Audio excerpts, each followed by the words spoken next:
ɛna abɔ mmɔden atwa saa nkɔfoɔ ne nso edi akyi na Celtica ne deni na za watena se akyɛ ama to asinti no ɛtwetwe awura mo so akyi obebi wanhwe ya debi no ɔbaba bebubu a ɛmmoa ma ne man deda yie pa ɛntimi ɛmfa mana mu nkɔmɔ no sɛ de sitie ne sɛ de nhyehyɛ ne sitie nti no agye so maso ya na abɛwura ne yabɔ na wogya wo na so na ne makɔ yie kama pa so no ɛtimi ɛdi ama mu nkɔmɔ no ɛdenti no yɛ maame ne yɛ papa mu a ɛyɛ dwuma ɛwɔ dwuma ne ɔmo atrase akyɛ ama mo to asinti ne twetwe ɔmo no wa na ɔmo akɔ ɔmo ayɛ isa nkɔfo ne fi ama no ne ba ɛba bɛgye na wɔ Ghana deɛ na wo yɛ wo so 2910 na akɔ ɛkɔwura ne ɛboa ma ne makɔ yie pɛrɛ ma nyɛ no nkɔ yarewa ahodoɔ na ebi ɛtise hypertension ebi ɛtise diabetes ebi ɛtise stroke ne deɛ kan wo nyina no ɔmaso ɔkɔ ahwɛ ɛbɔ ne tawpa ɛboa ma ne ma deda yie pa etimi ɛrema ntiru na yɛnjew na ne ma nkɔ yie pɛmfa ma ɔmo ɛwɔ lab a ɔkɔ a yɛdo so a baabi a yɛ ne hyɛ yɛabɔ mɔde etimi aso ano ɛno echi no scan services no amobo modi etimi ye boa mane ma deda yie pa etimi erema na Friday after work no to fa ho na je massage no na ye the machine treatment ne count mu sampa uwie na ho sisi ho so a bibie koye pere ma more than 50 branches Ghana baby a omo ebo adwuma Kumasi ahwe overseas junction omo ebe na afre do obo ase oro wani chemo council court score junction be nyoma Accra do me market o unyo na fe sunya ne nkranza techiman baby a omo eye adwuma e wo Ghana 0249 311 0249 311 0540 311 0540 311 yamboa na jao na so na ne manko ye pa etimi emfa ma drinks abedwa ma so ane ye gigigi bi ba na me ahoden sonko ye gina na so na ejuma na ye no etimi aye niye na aboa ma ne ma koyie pa etimi edi amaye me patro baako ene mixer 5G no haba mani nduaba edi aka boma ye dia ye tunye bi na obo a eboa dem ne ma koyie pa etimi edi ma ni gisema esa wom ne se ene no cafe sembi anim tu kɔ akɔ adwuma mu eden waye wie no nya wa bomoden etimi agi mixer 5G na Ghana o ma adwena de be nyane no grapes o ma bomoden ne boa e ma dodo na giom na so o mu yabine ma no etimi eye adwuma ye papa na jinsen no eyi ntini ma na eboa e ma nkofo giom na so aye mbema ne de kra emiesisi no emu ye den pa etiko na kokoji mixer 5G o mo a ena di mizo fruit drinks aba na drinks amu edepa organic fruits so mango apple pineapple ena fe so no ya grapes eno na nche no watermelon mo ne de aka kan no nyina kan wa eboa nema da ye pa etimi ara man tijimi na bo se hye ne aye na aba bedi nto na aba de dodo na aba be hye no eye mixer 5G mizo fruit drinks no ena abeje no aba modem etimi ara serve a ho no do na ma koye so etimi ara mom ti fa number we na didi nkomo na esma si ne no a ena nkofo eba nyaba betu 0246 270221 0246 270221 and 0558 106348 0558 106348 niambwa na bibi bianko yeso emfa mama mia be zebra na bra be romana so na nyame na mame no so a ejuma obo no okrodua ma no ye yade a ano edi ye papa ni nyina mo no ye di eram na abo na hyehyɛ no akoye kama pa etimiera ma mu nkomo no ede se de mu nche mu no esi ete ne sere nsem no esi abobo ede ba no mame na so ye nko ana na ewura ohwe na wabo na hyehyɛ na akoye pa etimi edi amana no nkomo no mu ede ye papa ni nyina ze de amana nkomo no mu ye de ne se yese ne oye bema wade ni so na tezo peso pejam from Wiser to Beam Nation a mame ne behwe na wabo na wagyan na so na ne makoye pa etimi na mezaza ade no aze ya ni so agas ni di umpoane ade a ade no unya pejam sa na oba no hu pe na uzampa usika na okokodi ye lo waba so oba betoka di ozo hwe na mame ne ye ne kama pe etimi ye ma ya bi ewum bi oba na wo ye refuel low spare count no obo modi to ase baby girls no monko and if you na bema baby acheche ayede eba ne sa sunje abifie na aboa na ne makoye so no etimi ede amamuntiruamu da omo atwa ya ba ko a owurama na so obehwe na waboa na hyehye na koye pa etimi ede amana afa no so echi no obesa aboa mantotoye no adeda ye so etimi ede ama se ne sickle cell sensem no na wetu ase ama ne makoye na makwa sickle cell test or scan test no oye tano so apatrapa new site or obana Patrapa Junction. Number 0243 345392 0243 345392 na 0506 460208 0406 Romboa. Nana man ko ye pen fama nan tetem so Yera Monseni na yedidi nkomodia and now wani chema the Belt Power Ghana Premier League no matches outdona netimi ekoso a na ano edi papa o se de dwumade no esiete ene de Roma na jeze bomode ebo adwuma na foma na no okuoda na de ba never be Romumra ebo amantoto ne ko yie pa etimi edi emo na result ye record ye no Eduana Stars ejo mo na so nyebo adwuma ebo amanema ko yie pa edi mo sheka no nan a tano bofo akwa enso ebo mode yetimi edi ewuama omo team mienu eno nso echi no omo san jom na so ana match se ewuam no sama tesebo me sama Lagos Cities entimi ante Bechem United ehye no ema team from Great Olympics so etimu ba kwart football miensa ema mediama yetimi ehye ba ko Dreams an shebi Chelsea ko bo mu mienu Karela ehye ba kuma bibia ni Go Stars ehye ba ko na Nation Ball 9 ema Real Tamale United entimi ante so Atraman ehye ba kuma Krobia Kumasi Asante Koroko entimi ante na fi Accra Lions subo no Emma Tima nye from Panda out of Lions so no etimi timu ba kwa na no eden papa na matches a etimi rom no ye didi di nkoma Accra big game course e wo nsuatre urwani chema Krobia Kumasi Asante Koroko Dr. Prosper na te ogume didi nkomo on go na omo de consider no the nkomo di say no bomode etimi edijai. Okay, so was it you didn't see the right person. And the players were there, so they saw it better. From where I was and what I saw was what the players also saw, and they had a right to go there and complain to the referee. They complained, and he decided that upon their complaint to even punish us the more by giving us a red card. So if you watch and you saw it to be an offside, and he gave us a red card in addition, the rest is up to you people to judge. I'm not the one to judge. You are telling me, so I'm picking your words. So if it was offside, and Ansu went and complained that it was offside, and he ended up allowing the goal and giving him a red card, then the rest is up to you people who saw it to be offside. I have not watched it. Etia no ye command e pin part ball mo de to ja jezo ne de and central for ya na ka se ball ne outside ne ba ne sana ne uko ekokoma red card one ya na de no arehu ye papa after no no Sunday din command and rensu red card e ko de man no e no so say no ball mo de ne 72 ja to also complain about certain things on the field. So he went to complain. So if you are a referee, you are not happy with it, and you think that you have the powers and you have to give him the red card. That's it. So referee players also have that mandate on the field to express their opinion, and he did that respectfully. He didn't go to attack him. He went to complain. And as I said, I was not there. The two of them were there, and he decided. He has explained what happened to me, but I'm not the right person to tell him here. Right? Okay.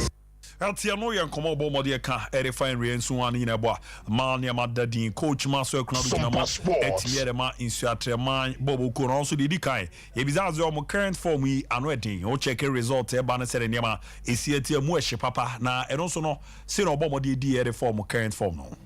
The boys are working their socks off. Everybody is, putting up his best. Generally, I'm a performance, a costume. We don't leave players to do what they want. We play to certain principles. Whoever is not able to play to the principle, we change you and the other person takes over. I think it's a discipline. I'm a team. I find to my preference. And hard work. The boys are no ye command your bomb the 8 mere 2 judges and part team no nemrantia no aform to my pay fra hoden pa and omodi ram omodi bo adwuma boa mane ma da ye pay dim after no ye bizanze na league ni baby amoda no mo gye ye na this season no mo target pa ne say to survive in the Premier League. It's our first year. Most of the boys are new, and the Bankrola just says we should survive in the Premier League. Because last season, that was his headache. So we wait to survive, be comfortable with league.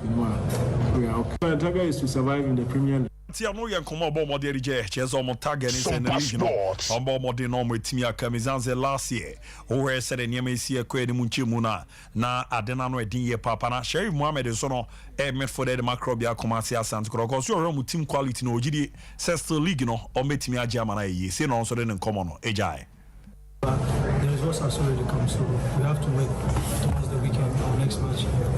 they should have that belief because we believe in our chef and we have a lot of quality in the team. So surely they should believe in us, like we believe in them. We will take the trophy. Disappointed, but the results have already come, so we have to wait towards the weekend or next match. Yeah, they should have that belief because we believe in our chef and we have a lot of quality in the team. So surely they should believe in us, like we believe in them. We will take the trophy. Etia no ye command Sherry Mohammed so abomode da to yeboa ma ne madeda ye pray team element still yara su jama league no command na ye bomode team e di zanza ne ma ededa dia bomode na league no assign ato aso nyamboa na cheso chena na yere match 9 no match se no so no ebesi akoso na ye ndidi dia on komo akra dia nyambo chena Karela United ne Heart of Folk ene de bebo ni Watamale Sunday Legon City se abo Mediema Sporting Club Limited Brekum Chelsea ebe John so no FC Samate so no etimiera but end of that game no na Yiramu na Michael Efsen play jamu bo ejumere ma Samate se no edin komode di kan no ye bizarre say na no wenya na first goal area ma Samates against Legon City na first goal na wabo mode na hye no sena sa goal no hu yere ma no komo sei era Michael Efsen ebo mode di jai boosting the confidence level. I'm was at any point in time, yeah. Like when I'm featured, meet my bring the best in me, and all the players are willing. We are all ready for this game. Yeah, I want me PE.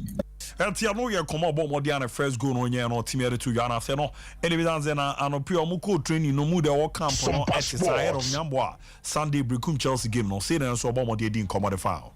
Mood there. I tell you, even this morning, the section we share face of the boys.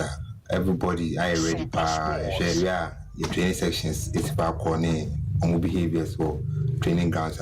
Boys, you know, everybody's ready. Everybody's ready to win. Sure. Etia no ye komo bo modi etimeri je wa mananso o Sunday din komo echeche unsa of that game no omo yo omuntutu yeso ombe bo modi na 3 maximum points na ewom no omo set timi aka say no ka say the Brekum Chelsea game no. Yeah, you're on point. We had one section you could face against Brekum Chelsea, and we are poised for action. We are ready there. We bring back the 3 points. We know say our away games no of late. We're not getting the way you penal, but the hope is this coming Sunday they able to me. I bring you back the 3 points. The game I ball recently, yeah, and you're on point. We had one section you could face against Brekum Chelsea, and we are poised for action. We are ready there. We bring back the 3 points. We know say our away games no of late. We're not getting the way you penal, but the hope is this coming Sunday they able to me. I bring you back the 3 points. Etia no ye nsema ne wa bomode area to yard of game on Brekum Chelsea de ko akwa boy no Brekum na say Michael Efsen abomode din komo striker de masama tesa ni na boa na ne mada ye pere amamo yensan hwe fixtures no ene matches ani ejepene na etimi ato aso na boa na mada ye pere timi ramenti Sunday games no babomode na etimi eramu na oresere mu komo no isi etieni de ekoba bofo akwata no ebe usi Nation FC Real Tamale United bebo Bechim United bobo kono na Pando Heart of France ni Iduana Football Club erebeshia bibie ni Gold Stars bo Accra Lions Krobia Kumasi Asante Kotoko ebebo Dreams FC na Africa Great Olympics omejo national ne omo ani nsuatema bobuko no etimi edi aboni na aboama ne ma deda din pa meba na mababa beto ankomo no so we league ni no mo no asedani bi nko nentimi emfa ema aboafo dada you know mu krase e baba betramo obo Heba and Medical Research Center semenka emfa ncho se fana komaya ye ho sensem eni sede niema esie ko eni di ram na ekunko for pa na ne obo Heba and Medical Research Center ba neba be ram no omabo asoso so ano ama ne nkofo enyanko a niema koye petimi ram mu nkomo no yade a ano edin ba ne nyina mu no omobo modern so ano mo so unya sansusan so we a ewo so tu anamo bi ebeboa na wogina na so na niema koye pa netimi ram na mo ben a ese ni sietie yese o ana unso ti no yade a ne pa uye papa abobon so wakoma no ebo pari sa ana abonzi mu jabro so ne de no wajimu ese o abonsa anansi acho nan enonsa na afiso no aboze wa ese wa bre no na aboze wa koma no eyo ya na afiso ese wa wani so no de chinwo ama okon no boso no yade a ehihwu yie papa na eyo ya na wonse wa koma no ba komuni bi yade ende da yie na bia ba ko a obekọ ne yabo am na etimi tu ase no eyo bo Heba a Medical Research Center na ne ma de da din so netimi era ma na yese nye no ko treatment a wodo na na ne omo yere o maso ye se ne or hepatitis or diabetes na wapeba unya bi nam yare ade a how na fi typhoid nso no how na kidney no enso how ye pa ni na remember na yetimi na boa ma ne makoyera ma osa nso no omoboa etimi eso ano na dwuma di omudi ene hyehye omudi ewram no yeso omobo modern ajoda ne kokusi memenda anope bia no nso aboa di ramsi no nu bebo edi apai mu no na chese ni obo heba omo abomodi atrase ehwe ni ayentoto no etibiara mantu de form number no ana opomo a odo wani chemu ado ato adumanu last stop a bebi asofu mame eto ton asofu mame no ton do kono bebi owo no na jeze omene no ne di nimre fa ne number no nyane omuni komana kan ha no yemo na yaye yapa 0257 472 506 0257 472 506 na 0249 761 508 0249 761 508 na share no enko yepa entimi enfama no so achi no asedane bi nko entimi enfama Sompa sika promotion emezeba beba aze no nkofo guso a omo edi yepa pa ni na zo onya twanko a obedi munkomo no so ya ade a edepa na wanye dumfie dun wotwe a enelefo age netimi ade atumu na de ma ne yakono so e ma ne ye kama pa so ne se yeze ne owo momu nko ade a eye MTN a o qualify so wanye dumfie dun wotwe a obewram na so etimi atwa bi ntu befa code no *256*3# *256*3# na ewramu sana na ba ku bi 5 Ghana cedi na watwa oguma na boze enwie entwi draw no na wabɔ modem netimi edi a eboa ma ne makoye pere amantie no eye Sompa sika promotion a esma sibari no ye de remeda man confo so muntwa na omundi na eboa ma ne man de di pemfa we no libilibi no labalaba mudi dampa ye boa na sika sem na da de amantu de fa code no to uze ye nya trans pe e futa no so ara wa chance *256*3# *256*3# na boa na bibia akoyi kama soro etimi ediama ne Dawood Herbal Hospital Limited in Pin for Cemento nkra zebra na bra be ruo maso na ya isade eno ani omo anka so mu fie enye no nko ya san dudupa ebedwama so aso onye bi na abobobbo a eboa na we gia wona so na nema adeda yepa etimi ediama munkomo no ade a ede na nupe ediaba no se nete yewo Dawood Herbal Mixture zene Maria Fever ena je waboso niama nshada nko ye fama wa na utino pa o gagabo nso obofono na ofe wa na nso nwa ehyehyehye a na hu se Maria no na ne atwe ni tipe na waji Dawood Herbal Mixture bi nya no nko wanum ato na untimi ndidi a onya Dawood Herbal Mixture bebo beto wanum na toso mo ze bedu bebi no ze hu chọ kokra nya abere ni nyina ze Dawood abo amanema de dimpeti me da mawa odidi na tutu na koye pere amomo a ena di Dawood 360 capsules no netimi aba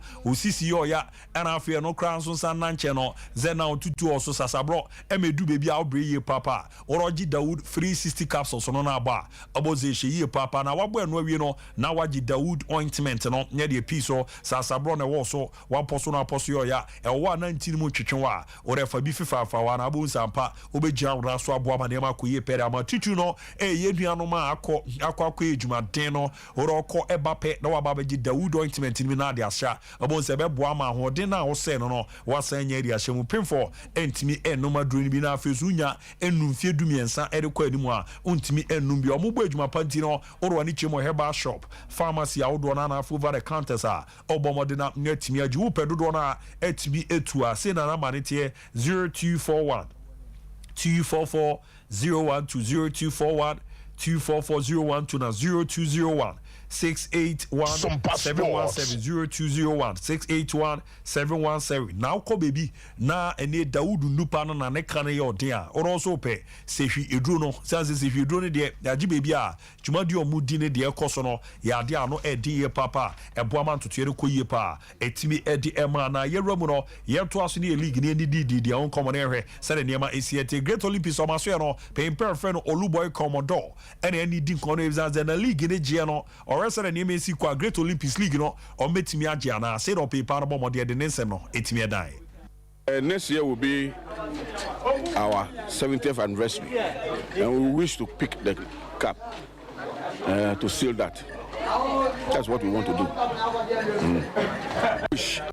Etiano ye command open pano abo mode da to ya genesi e yo 70th anniversary na de ba ko a omo hwenu so metimi ene so me mode no ma league no na aboana ne ma da ye pa metimi da momo coach Arno Walker esamba era no pavas ba be chose juma on Olympics for ya na no de but of course Samates no na bi mu ne zaze na sheda de dem sa no no a ejuma ko ne Samates no oni edi unkomo se obo mode ne komo ni jai e ko se ni amipe say mini Samates in the league there was nothing wrong between mini Samates. E ko se ni amipe Tiano ye command e pipa na ball mode di jeje so ramo no adwuma na ko se no si e pebo ma na ma da di impeti me ma no be chemi na ntoro ma so ye Bismarck Kobe Mensah na head coach e mo na ezi ni supporters na kan kazaza all the players bi bobo na ya na omo sheda hu so na sa nkomo no watiti bia na se no na no ye no etimi jai. Honestly, so I'm a technical man. If I'm watching football with a supporter, it's always like yes, a coin. Coin have two sides. Sompa Sports. I will be on the other side. I'm on the other side. So I don't actually have problem if a supporter think otherwise. You understand? Yes, we have 3 attackers. That's Aboyon, Emmanuel Ano, and Okra. So maybe he wants us to add him to it. For us, you need also a playmaker, not strikers all the time. Sifas Mante has gotten his chances. He has played well, has scored 2 goals so far. We thought that we need to rest him. In fact, he has sat down in our last 3 games. Against Chelsea, we won 2-0. He came in, he scored. Against Kotoko, he came in. He had a last-minute chance, he missed it. Today he came in and he contributed to the goal that we scored. It's all part of the game. So supporter can, we have squad. It's not only support. We have Darlington Fosu, we have a Duko. We have good players around. We can't use all of them at a go. So we have just played 9 matches so far, and I think there's a lot to come. Tiano ye command e pimpano e ball mode to ja acheche mamia hu sere niema e si etiena so na etwebe ni player friend set Kodjo Francis Twini e prayer no and agina man your captain team no ye se ne dia na asesa wo be Chemi United because ni na mo ye team a season ni sha sisi ejuma ya mo no ya na no edin pa se na setting so no e de ne common jai once the season started ya started and I hear team le kutana me who is a league in the best side pay the quality na ikuta no but when say no ya ke kan emabo ma fa to ma perfect I think say na aboya ma the last 3 games no yen lose here because ya start here into no ya determined say from there no you back kan ho bom ni apeke up once the season started. Tiano ye command is said Kodjo abomo dirige abo mane ma dadi imperial man pinfo confirm the outstanding matches e wo ye league ni mo a confirm say niam de dia 8th November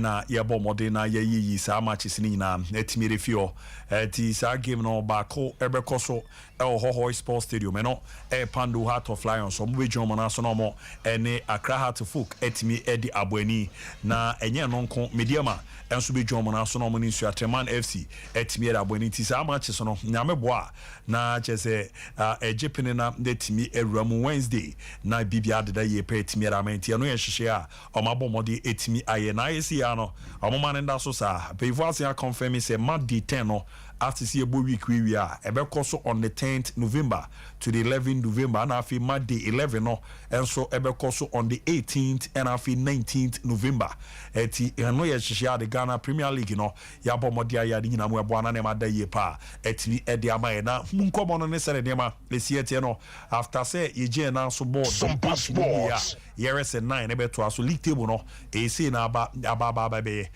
utumuze teams no bi mo abodwuma pa ne ma ekoye so no etibi edemo mo kama pa eti Suatreman FC omo game back a omo ebebo omo 16 points eduana ne tosumie no omo abo 8 matches na wie omo 15 points FC Sama tese tosumie nsa omo so e 13 points Great Olympics toss 9 e 12 points and afi inum no e bofo akwata no omo e 11 points Bechem United so no Etosunsia, Amonso 11 points. Legon City Stosunson, 11 points. Bibiani Go Stars, Etosun Wache, 10 points. Asante Korokotosun Kono, 10 points. And Abrikum Chelsea, Etosu Edu, Amonso 10 points. Mediama, Elso Tosu Dubakwa, Omo Gimba Kwombo, Omo 10 points. Real Tamal United Tosu Dubiru, 10 points. And Afi Dumian Sano, Hard to Folk, Omonzo Gimba Kwombo, Omo 9 points. And Edu 9, Accra Lions, Omonso 9 points. Edunum, FC Omonsono Nikra 8 points and Afi Karela and so Edua Natchez Omonsono Tosu Edusia Ikra 8 points. Edunson ye Dreams FC Omonso Ikra 8 points and Edun Wache ye Pando out of Lions Omonsono Ikra 6 points or Gimba Kwa Ombaba Boamanema Daddy Petimi Ediamom Diego Kennedy Sero Nimnize Kiminta on one Ethiopia with 7 goals are Nema there Kuyi Kama Pa Etimi Edi Emane Buana Shisheno Adaye Sono Etimi Ediamana Evans Adoma Kumudi DDH Adoma Gwemze Adoma Konso of 5 and you know the chess and Pujina and Naswa the Monga age man name Koye Perma Meza Bibia Bokode Yamia Dumabudia Bibia Dedi I was a common what TTBA Luwa Commodores in the Siomonia 70 years it you know I also Mojigana League announced also Mojigana League no Mudi 70 years Mashi Uli Bubu Olympics they obey the Ghana house Ana Olympics ana league GS 70 years league jere de na ji se bi o mo tutu o mo ni o maye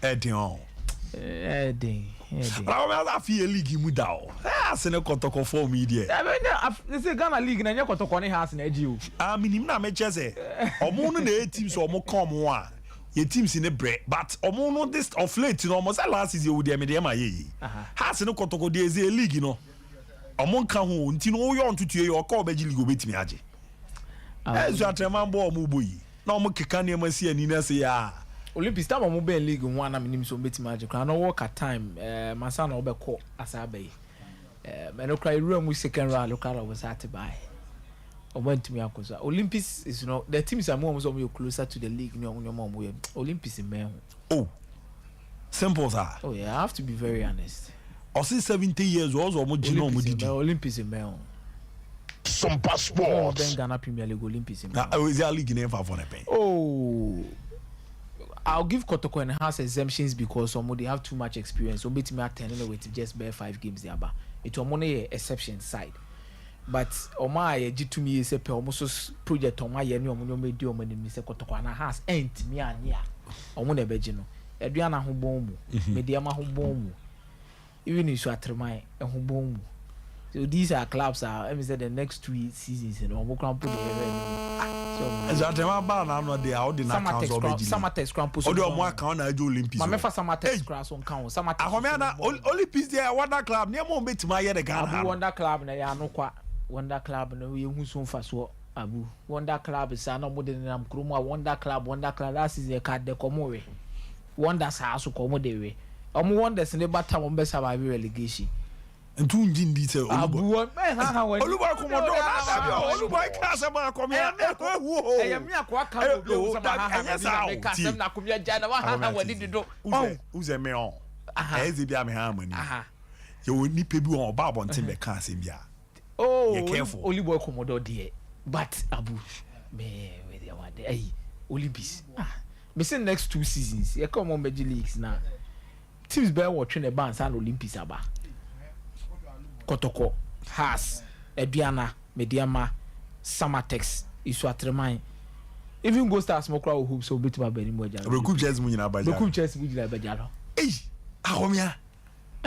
Why you fair to Olympics? Oh, it's not that I'm not being fair.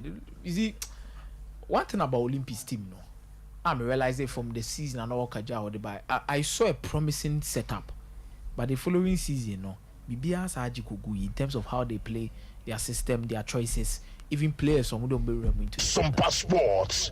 You could be brought bread cross and do almost surviving. Abu, a quite a wa. I'm a Luba can still 70 years, you know, but I did bit my realistic and meet me a kebi abuane, so be a moon pair fake up binye. On say fake up a passion. I knew league format and wako woman away, said, and Okrakwa will look a bit in the pana press or other panatis patupa. It's open focus on FA Cup and so next season there.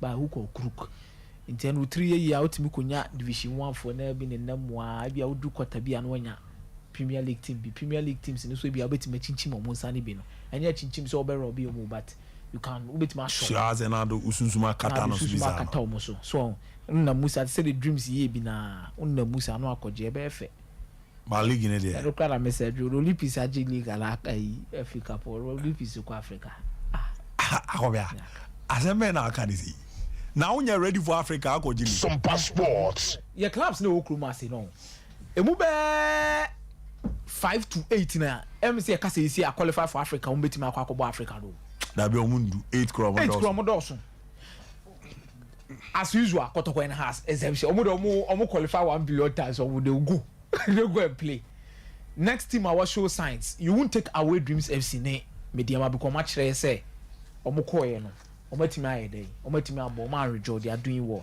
akoye 4 aduana despite some of the jollof sea play buko yi nyina aduana a kire say omo so betimi akọ mediama na brekum Chelsea it is 6 no since at the bedding Apostle is speaking the truth brekum Chelsea bedding see it is say be 5 na mama ono that na akwa me so dia ma akọ ba ko two teams am dey make was promising say na akwa me dey ma akọ da say ayi president o our fighter we ka Apostle bo call for betimi akọ say ebi wa some passports ayi lo ba fi it's about 5 2 with exemptions abo ka so mo ko ba ko money zone to say last time lo abo ko ka wa mo ba so lo ba fi to say last obo de Libya fo say ayi Liberia fo bi here obe shop wa asalo ba two teams are media may rest assured say almost so what the finances your money ma your betimi abo Africa ni bi no but the exemptions be ma Go Stars and the Samatex so Atreman so was on then so betimi abo so Atreman wa on dem pa it 8 ne there akome na share 5,000 Ghana cedi ne ko bi mi who be that abu I was really surprised na anopano na me enjoy story like say coach catch room say set wa had verse na na kasa se abu that time ne dey me say wow trees kan ka won for one city David obi abeje ne dey na say ne bon pae ma won for one city na ko ya ma bon pae ma wa jiska lo coach sibunya abotre mu ko da we kra ko se be bomb so aro para so what story we who ai na kwaku ana kofi na da na woni se nyoma mu o me nua oh that 5,000 you see adeba kwa me bomb pioneer and say they won't get swollen headed because more fantastic David hey akomia more fantastic coach it's at remind their motivation is so me Maxwell Kunadu Nana Ampunsa ba Kumasa Sante Kotoko na me one critique of Maxwell Kunadu in terms of the style of play as at that time I won't put it aside but it looks like what they are tunechi and wasaba back to a certain level bia because me share I was in Accra to watch Kotoko first game and Nana Ampunsa omoni techima 11 wonders Satana Ibrahim Salif Munyina Edasu team 11 wonders or no Omo Dre Kotoko brutal and the whole pattern about Kumasa Sante Kotoko was 4-5 2-3 na 7-11 Emmanuel everybody were just running ahead and now me one person I make some very difficult for him to sustain his job to set a hag line every no oh yeah hwekure nyi utisi emfa o de fa emfa but what stage be at level be say despite the setbacks I don't know the Legon cities in Kwani is what remind no abu was up pijam your coach is be almost ready mo uncle fa baby heading tell abu Legon city should have gone to relegation I won't lie to you me na mean himself out of the depth because of what I saw at Kotoko but definitely he has proven some of us wrong me usually even proving wrong but what I say or too much depth to go to the next level when he decides to and what or Legon cities and no say or is what remind you know say we so atrema last year mobile league mo fresh who be now we mo born to say adane now Legon cities Michel Otu me say baby obi on fast dan brema so kono do say suro Michel Otu Legon cities kan popo de tomudi kan ye ebe fa Elvis Opoku Asamoah Gyan so and so players ahodo akese nyina Nicholas Jan so kai sa kwa no ai mysterious ebusa what striker no there number 9 no she goes papa Baba Mahama Nicholas Jan Baba Mahama abo player di o Nicholas Jan mu nyina bai Baba abo say yeti bitwa o Mr. Drafts. Brighton J ne na Brighton Sia na Brighton J. Oni Nicolas Zana na ebo 9-10. Oh, David. Brighton Sia. Bright Lukman. Oni Nicolas Jan 9-10. Yami Sharpa, Bright Lukman. Alaji Mustafa. Dennis Kosa. Oh, akomia. Oh, kasi ala akomira. Biti akomia no. Ala cry ma mi didi. I am proud of what Maxwell Kunadu have done with this particular Swatri team. Me know who a player now where Maxwell Kunadu in the level now because this is a coach who have coached to the top level. Why assistant for Black Stars who are coaching Chan team the Makobo finals. While coaching Kumasa Sante Kotoko the Omaji League on it, he's so much experience. The coach is on Omaya Juma and the level of improvement on them some individual players can never be in doubt. They are on a good track, but I'm only hoping say a bit me at Twaswama League, you know. Oman ye crampona at least enquire say a fluke and our real first one after second round no maybe basa basa. No. Let's look at how our Tima Ifeni Swatremai ebetimi I react because me heard the Lagos citizen of the Kasabu. I'm not even using Kotoko on the second stint because first stint was a success, second stint I feel was a failure, but this particular stint at Lagos City in the Abu, I believe in a players are near 3 months, 4 months. Abu, yet me the players cast 7 solid months. Or more artists, I had to say they are commaters almost. Sompa Sports. You coach Pan. Oh, there you can. What happened? Was a champion. It was a champion. I was a coach that you almost said them no Paul Mochoa. No training. No Magakobo. It's 5,000 a day. Now we go play a crab. We are coach the Taz, coach the Taz. And isn't he goes. But he has done a very good job. I watched them and I really enjoyed it. And good results for them going forward. Now, I don't know. Let me say Heart of Lions. So let me say League no mobile winning in Abu Dhabi. Draw now. I mean say I had Daniel Kolos. Is he? Draw. League in the team. Onya winning game. Obia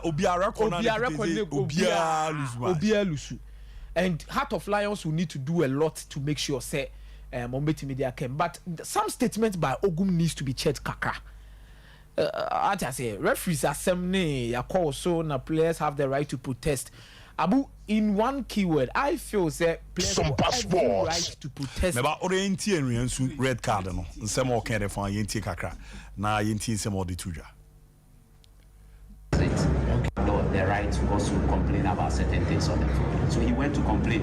So if you are a referee, you are not happy with it, and you think that you have the powers and you have to give him the red card. That's it. So players also have that mandate on the field to express their opinion, and they did that respectfully. He didn't go to attacking. He went to complain. And as I said, I was not there. The two of them were there, and he decided. He has explained what happened to me, but I'm not the right person to tell you here. Right? Okay. Come here. Abu.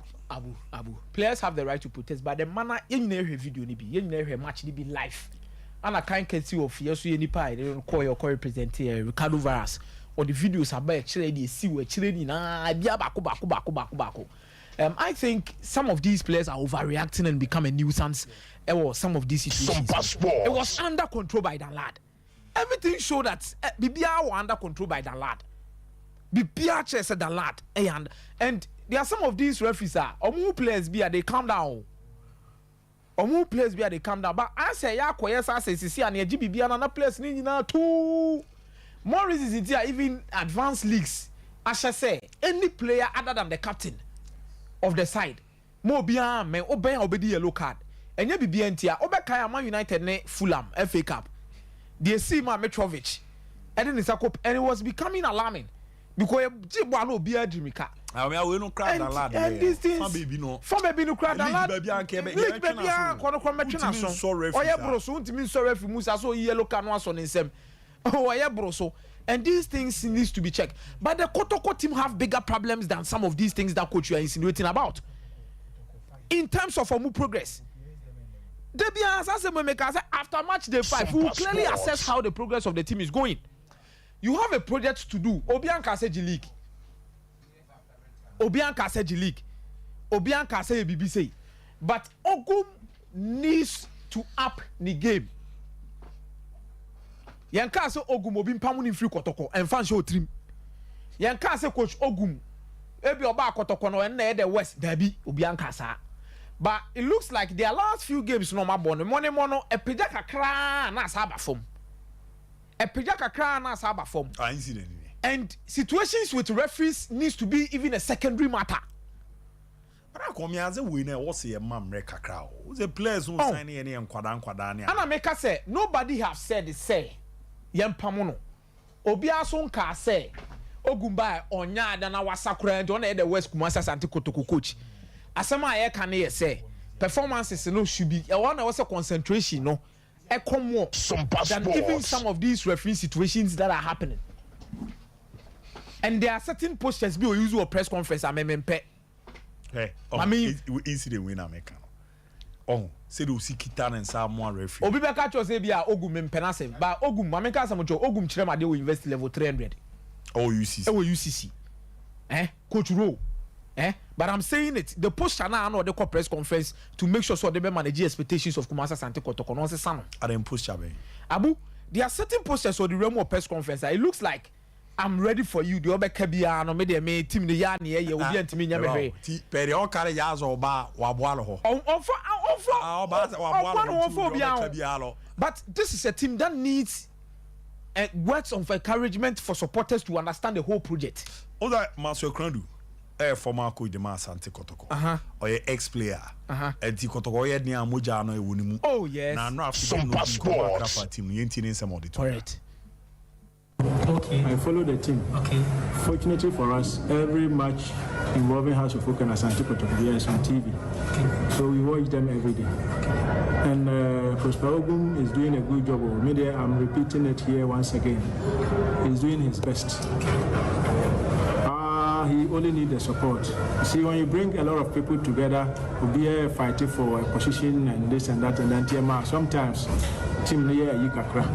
But you can clearly see that the team needs time to get the results of Muhiano.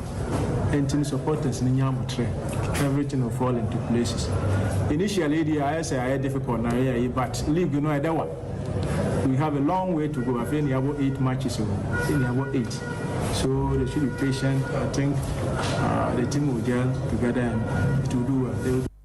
Abu, Coach Maxwell could do that. Coach. Nazol no is a Treman coach. I'm say, Coach Maxwell could do it. Yes, I am now. Can maybe do it. On the beer. Overcatch of some hand. Yes, Baba Corozo. How are you? Oluwa Commodore me no. Also be to buy you. Yo, Apostle Oluwa Commodore. Me say, Maxwell could do akasa. To say Kumasa Sante Kotoko coach, whereas Ogum Ekasa is on the deal to a winning game. Your coach is beautiful. So sure more press conference as ya. Omon komo mudino. Any omoniama be omo yenin same be or titu issue involving Kotoko. So no neti bench man Kotoko. Wefi Kotoko no. Bakuye maso ekunadu. Abdul Karim Zito. And Abakoye Mayanga. Ko Steven from Pomason. Issue involving Krobia Kuma. Omona bo team na ko omoni team no. Abu. And so omo come unsema. A different from when the first time. This is the second time. Ogu mi na mi say Brikuma Arsenal na obo. About from Arsenal na obo Kotoko na obo. Ti me Arsenal na minimi so obo e. Oh okay. No me Arsenal na mimi hu no. Eno abutie ni. Maso kwani when your first time wakasa say we be. Because say Kotoko ni Legon City tama na Ogumo no. On be share Kotoko 3-0 bi o say 3-1 bi o baba yara. Ye we press conference ni nyina. O pie no. Ano ka chance and 12 and say give the team time. He's a very good coach. Give him time. On the match no. On say managing expectations with this crop of players does not need arrogance. I mean subiem managing the expectation of supporters around the kind of team I will build Kumasa Sante Kotoko no. It doesn't need arrogance. Arrogance. To say you see, this is when our supporters you need to over press conference. You see, some posters allow Emma supporters and the media will send out things I won't pay. Already know Obano. There are a lot of eyes on you because what reason you are coming with a certain standard. Oba G League meboa. Yes. Kotoko played beautifully. People even thought Senka to us on Kadi Kotoko ball Kadiogwa. Kotoko and film. We saw individual players improve in that team. It Oba no Kotoko supporters and in per se say at least resource and macro board they also say Efe. but I feel no ko to baby na aba be hye me ka se kotoko ankasa no mu key and span of the team no tama no no is mu nyina tutu agadas ni ho center back Abdul Ganiyu oni ho Imoro eni ho Masolajmai oni ho Apel oni ho. So you are coming to work and Mubarak Yusuf Susunio. So wow striker no she goes be brain bella on also call. So you are now coming to do a new thing, a new project. So whenever you lose games, don't make it a poster. Say work on the team. Sports. Kabuto yesembina team. You see, if Kotoko supporters pa, minim say I do a show more power offside no. A show Kotoko for pa. And also can be. But who the baby aton chair? Born okay about 3 days kwa Kotoko ntimi she. Come here me ba. 3 days they are not ready. Oh, I'm being honest. One boy I went. Oh, Abu say. Oh, the irony of things. Apostle. Last several had them in for also. One boy I went. Say cry the memory report to my apostle say. That's how you. Who's your was some who are when the car, but also nya to was it. They have a very young to was anything. Kasana binti. Dr. Prospana to your crop ya kumasi as a coach. You need your move for more. Abraham Kese. But you that they don't remove ye. Yamakra Najio. And on Nanchain. They walk for moon. Zuatre match. They said an hour cano. May now there is no way I cotoko. A bit machine Suatre. Game night rain. Abu Suatre far. But go nearby. Sompa Sports. Being a coach, you know. You go be sa shower. At least frustration can grab it. And I make us say, meaning frustration, bebem. May I accept everything that you are saying. Say, I go no more the share Kotoko no. Obi abek me Kotoko. I sympathize with Kotoko supporters. Say, sa go need to be shown. Yeah, as a film. But in other contexts, if Kotoko had also played much better, ebi kura kasa abo ne be share the but Kotoko would have won 2-1. And abi aka Kotoko be share 3-1. Ebi aka Kotoko krabit mama game na day 1-1. Na nkomo dia day. No mo dia aba. I'm probably saying, say, no matter the questions they put to you, no matter how things are going, I think this is the time for Coach Ogum to manage expectations and calm down or perform penny posture. How they act in terms of maybe Oko media no face you after losing the game. The Kotoko is not the Kotoko I would can be coach first. And yes, Kotoko no. You are building a new side. And me from what I know from Coach Ogum, Abu. So Kotoko enya botrema in 2 seasons the boy club ni no. Ebe shock club is say na nya we na odi ne boy na akwa wo hunu so anu ntimi mo no. You ask those questions. So same way makane you can put a date down that if Kotoko should give Ogum time to build whatever that is doing as Max Olakana in 2 seasons time, that is next season, they'll be playing much more improved and better football. Almost a bedding. But the posture and the approach, whenever the club loses match in the media, and then the reaction, he should tone down. Now, dear Nancy, no for manage expectations. And the first thing to know, now already this August in Japan, or improve ye pa. I name my year word prayer, or also improve ye pa. Now I in figgy. No, but as or by as I can follow there. Make sure that what we you. Also, a team be working with the spine. Yeah. And whenever the spine clicks, obi a better room will be a better perform it. Mami use Manchester City as a typical example. Manchester City team no more Sompa Sports. Spine the boy be an opakoto fa we be shim ebefa spine near wine.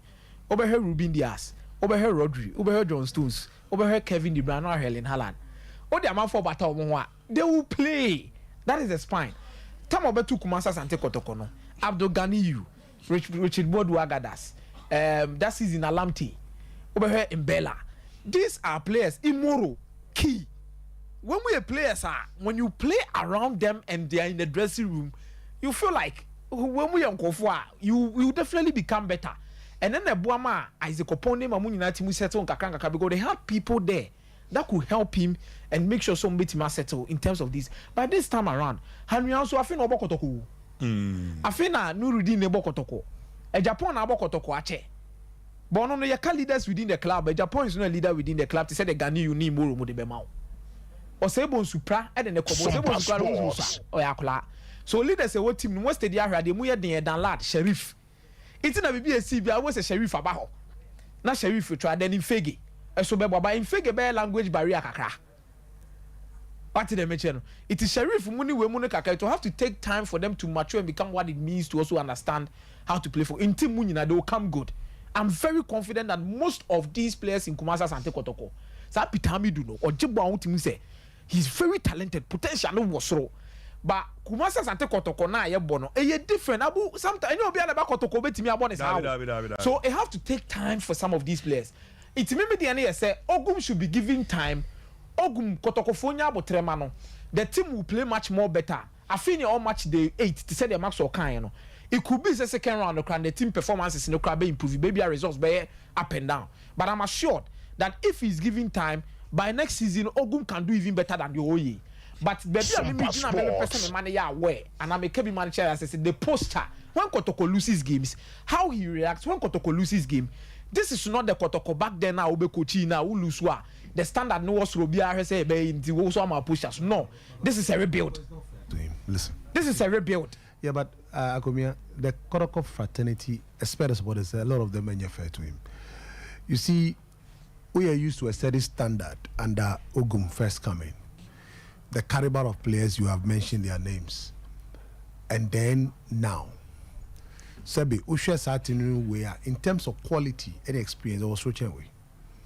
So you don't expect say the same level of performance at Ogum 1, Emma Ogum 2, yeah, we all about to say you can watch you don't do that. So already the face you know by now the goalkeepers no cry. Razak Abalura. Yeah, I mean that's Kwame Ba. That's top. That lad the third goalkeeper. Yeah, he is now number 1. Yes. Yeah, so I'm saying that look, we have a new back four that work around, none of them is top. Then you know boy, none of them is top. And in team years or a versatile player there, but in team more does better when he's playing in midfield. Odia's here. But coach Naba, he's having difficult times, so sometimes he's forced to try players in certain positions just to make sure he grind results. Unfortunately, Kotoko team there be expectation also. That's you see one thing about coaching club like Asante Kotoko don't know. Expectation also, and for which player is playing, they want results. So, but Emre do say result no say measured, moderate, say realistic. Say be mean to me more 2 cities, expect 10 million profit. Mean to me for 2 cities, business expect 10 million profit. And see that. Me more 20,000 and half 10,000 depending on the kind of business. And I'm expecting profits reasonably. Sompa Sports. And no cry no business no. America me no din komo cry no. Ade China ye tutu niema mu. Niema wo to back where sa ade no ebe 15,000. Ade China nam 30,000 because ye tutu niema mu. Sa profit no cry me the more. I say me santi super fem. What the American say. So I believe sir obiani the way or sit here.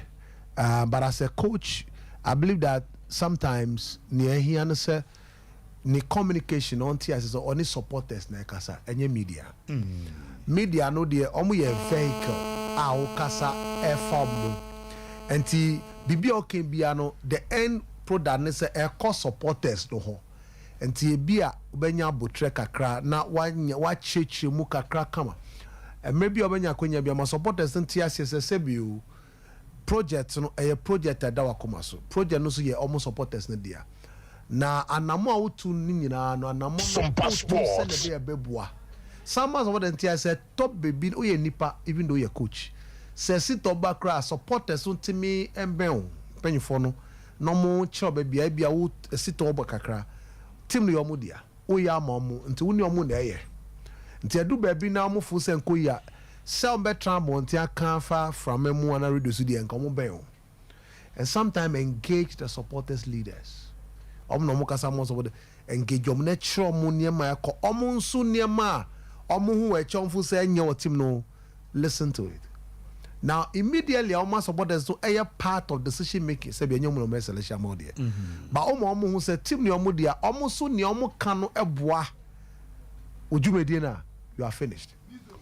Mdro mrebina anko year they will be able to make sure say omokra be cancel but there's no mokasa crab mansa munya botre because then team no coach one of team no say e be mensa breso ayeka rebel nyina ne ewu ni say onya botre chire mu chire supporters to say ade no agiegu ye hihye ne kakra so they say ye hye kakra de emre be ba e de be ba Because what is Mikato say omo support is bia omo won tiase na mode bia no ese umma omo tiase omo ne niema bi mo na omo penokra no omo project no se na esi ko omo atimi Mikato so ya nim say etimi ya hihye omo awo ya show mkra ya hihye emre bedu de but because what do the bowl like kan ni di amomo what some omo project no ba bia edu ba bia ko what some omo abewure mo tiase se omo wa ho akwanya se the way I call them ko ye kra omo timi eka omo cancel outi onya omo outsider why e fa ni aye mi ni ye ka wajiro and these things are when is Cynthia agomi amate why yapon ye be share yambo ayi ejoda yapon apostle yapon boss me office abotre minim ba dem ba beto my boss minim pa ba why be show